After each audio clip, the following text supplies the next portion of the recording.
Violence is a complex concept. Violence is often understood as a use of threat or force that can result in injury, harm, deprivation, or even death. It may be physically, verbally, or psychologically.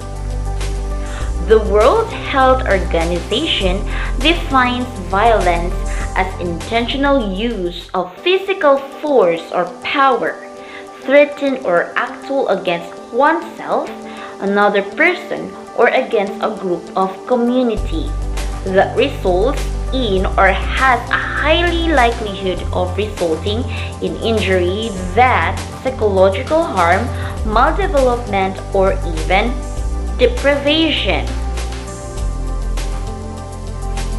An expanded understanding of violence includes not only direct violence but also structural violence, which is often unconscious. Structural violence results from unjust, inequitable social and economical structures and manifesting itself in, for example, poverty and deprivation of all kinds. Forms of violence can be categorized in many ways, such as direct violence, structural violence, and cultural violence. First, we have direct violence.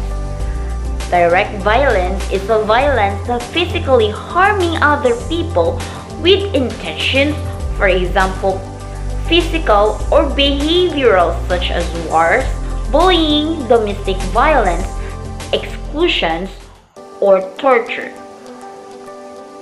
Structural violence, on the other hand, is a violence that harms humans as a result of injustice, example, poverty and deprivation of basic resources and access to rights, oppressive system that enslaves, intimidates, and abuse the center as well as the poor, powerless, and marginalized. Cultural violence in the concept of religion and ideology. Examples that devaluing and destruction of particular human identities and ways of life. The violence of sexism, ethnicism, racism, and colonial ideologies and other forms of moral exclusion that in irrational aggression, domination, inequity, and oppression. So, these are the forms of violences. Thank you.